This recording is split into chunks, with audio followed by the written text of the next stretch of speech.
whole system of anvikshiki. The word itself comes as a shock to people. Are Gurunatha, what is anvikshiki? It's a process of thinking where you are thinking from. कहां से आ रही है ये thoughts? अपने हैं. सोच के देखिए कि कहां से आ रहे हैं थॉट्स. आप सबको मैक्यूले सिस्टम में बेवकूफ बनाया गया कि आप स्वयं कुछ सोच पा रहे हैं, जबकि आपको एनस्लेव, ईस्लेव एंड थॉट स्लेव्स बनाया गया है. ये है फर्स्ट प्रोसेस. तो जब हमने ऋषियों को खत्म किया, आपके यहाँ पे जो भी, I am not talking about any कुल गोत्र वगैरह, but all of you have a rishi attached to your own families. कुछ गोत्र के हो सकते हैं, कुछ फॉलोअर्स के भी हो सकते हैं. तो कहां चले गए ये ऋषि? आज क्यों नहीं है? और ऋषियों का अगर हमको जो लाइफस्टाइल और जो सामाजिक मूल्य लेना है, तो उसके लिए अनुकूल एक पॉलिटिकल व्यवस्था भी बनानी पड़ेगी. And that is what I call as Ram Rajya, जहां पे कोई भी मोक्ष के लिए प्रयत्न कर सकता है, कोई भी मुमुक्षु बन सकता है. दैट इज राम राज्य. उसके लिए जो सिस्टम चाहिए, अच्छा, हमारे पास बहुत सारा हिस्टोरिकल रेफरेंसेस है जहां पे ये ट्राई किया गया. जैसे फॉर एग्जांपल तिब्बत में, जहां पे almost 30% of all Tibetans became monks, but China just walked इन.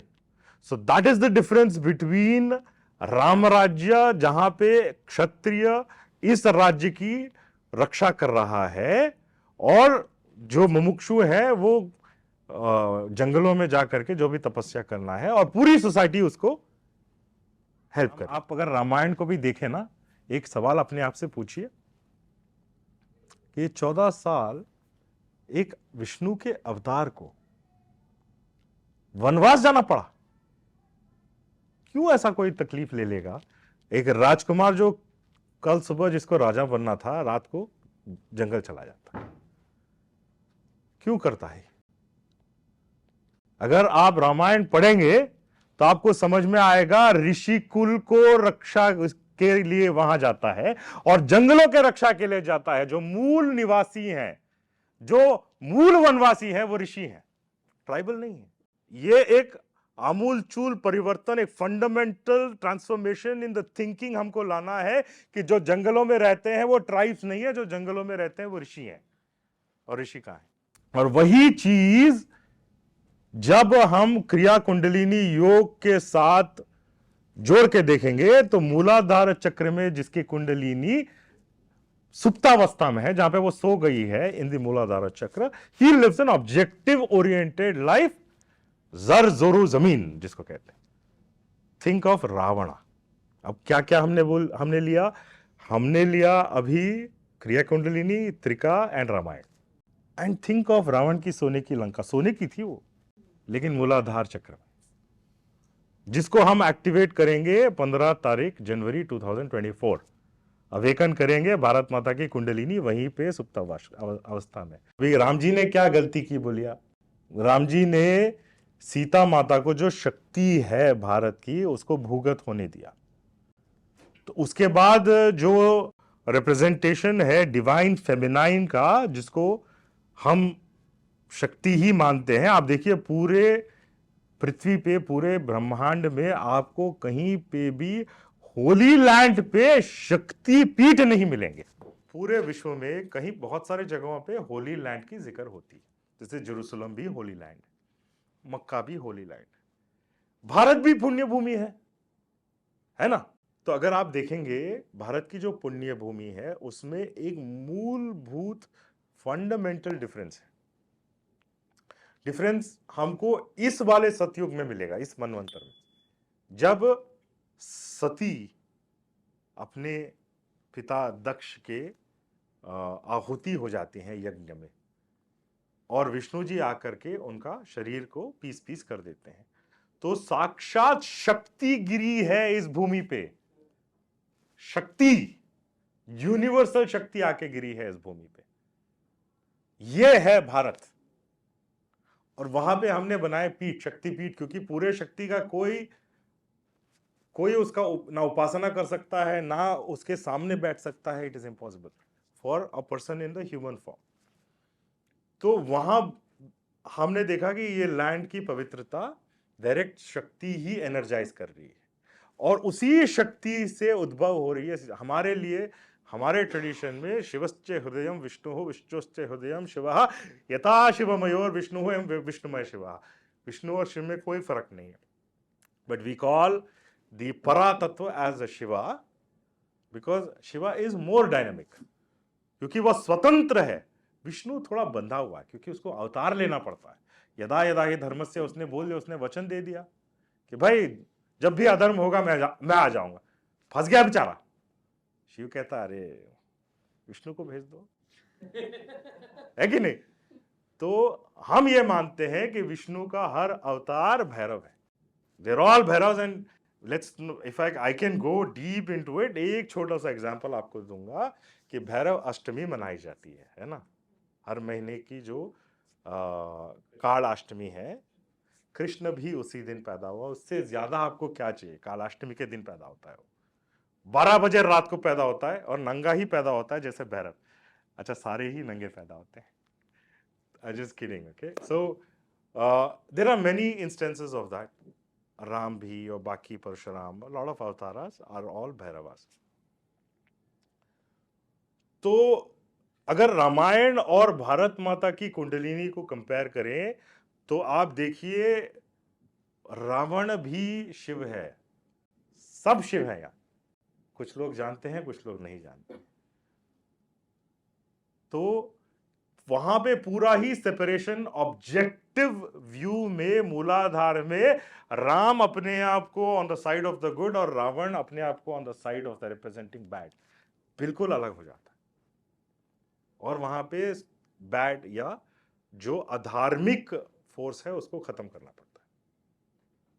अगर उससे थोड़ा ऊपर आएंगे, एक ग्रंथि होती है, एक नॉट होता है, कार्मिक नॉट होता है फिजिकल बॉडी में भी और भारत माता में भी, हमने आइडेंटिफाई किया है इसको, एंड दैट इज रामेश्वरम, जिसको कहते हैं ब्रह्म ग्रंथि, जहां पे स्वयंभू लिंग के स्थापना से हम भारत माता की कुंडलिनी का कार्मिक नॉट भी खोलेंगे, जो जनवरी में जब हम करेंगे 22 तारीख को। उसी दिन वहां पे राम लला का अयोध्या में उद्घाटन होगा, मंदिर का, जन्मभूमि का।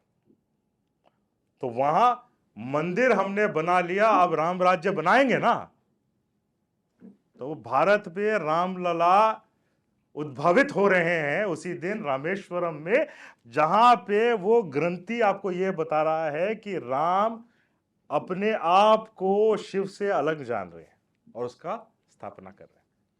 हम अभी उल्टा जा रहे हैं, from the grossest to the सबलेस्ट। हम एकदम स्थूल से सूक्ष्म की तरफ जाएंगे। तो धरती पे आप देखिए रामायण में क्या हो रहा है, उसी ग्रंथि में जहां पे ह्यूमन जो कुंडलिनी क्रिया योगा जो प्रैक्टिस करते हैं वो आपको बताएंगे, वहां पे जो मैंपन है, देखिए यहां पे सबका अपना मैंपन है। दो आत्मा, मैंने कहा कि आत्मा का दो वर्ड्स हैं, एक है अत और एक है मां, मतलब मैं हूं, है ना? तो होना तो सबके लिए कॉमन है, we are all existing here, isn't it? क्यों जी? हम हैं यहां, एग्जिस्ट कर रहे हैं, आप भी कर रहे हैं, आप भी कर रहे हैं, आप भी कर रहे हैं, सब कर रहे हैं। बट वो एग्जिस्टेंस में पेड़ भी है, जानवर भी है, मत्स्य भी है, सब कुछ है। तो होना, एग्जिस्टेंस कॉमन है सबके लिए, अत, लेकिन मैंपन जो है ना, आई, वो अलग अलग है सब। मुझे तो हर जगह शिव ही दिखता है, आप में भी। तो मैंपन अलग हो जाता है। और वहां पे देखिए ब्रह्म ग्रंथि में I am the creator of this life वाला कार्मिक नॉट है कि मैं कुछ कर रहा हूं, ना मैं कुछ कर रहा हूं, ना मोदी कुछ कर रहे हैं, मधु जी ना आप कुछ कर रही हैं, कोई कुछ नहीं कर रहा है, वो तत्व अपना काम कर रहे हैं, हम सब माध्यम है, निमित्त है इसका। मुझे हमारे गुरुजी ने एक चीज बताया, शायद आपको अच्छा लगे सुन के, पूरे ब्रह्मांड में हमने अलग अलग डीटीज, अलग अलग भगवान, अलग अलग भैरवों के हाथ में अलग अलग शस्त्र दिए हैं। कृष्ण के हाथ में, कृष्ण के हाथ में हमने मुरली दिया है, ऐसा क्यों? और अगर आप उस मुरली को देखेंगे, the flute has 7 holes in it. आपके शरीर में 7 चक्र हैं, तो गुरुजी ने कहा 7 के 7 चक्र खाली कर दो, छेद बना लो अपने बॉडी में, और जो फिर बजेगी वो मुरली उसका, कृष्ण का। तो इसमें जो भी आवाज निकल रही है, ना मैं हूं यहां, ना मेरी कोई वाणी है, ये बस वही बजा रहा है, हम बज रहे हैं। तो छेद कर लो अपने आप में, फिर जो ऐसा संगीत निकलेगा कि everybody will fall in love. जैसे हम कहते हैं गौ माता की रक्षा बहुत जरूरी है, तो वो मुरली से करते थे। Imagine how it is possible. This is how it is possible when you don't exist and become a vehicle, become the medium of communication of the divine. तो मैंपन तो है, मेरा अपना मैंपन ऑफ कोर्स यूज करता हूं, when we use the word मैं, तो उसमें तो हूं, बट वैसे एग्जिस्टेंस ही है। तो ये ग्रंथि को खोलने से हम विष्णु और शिव की जो डिफरेंसेस है, व्यत्यास है, उसको बंद करेंगे, है ना। क्योंकि हमको जाना है सहस्रार तक, कैलाश तक। भारत माता की जो सहस्रार चक्र है वो कैलाश में है।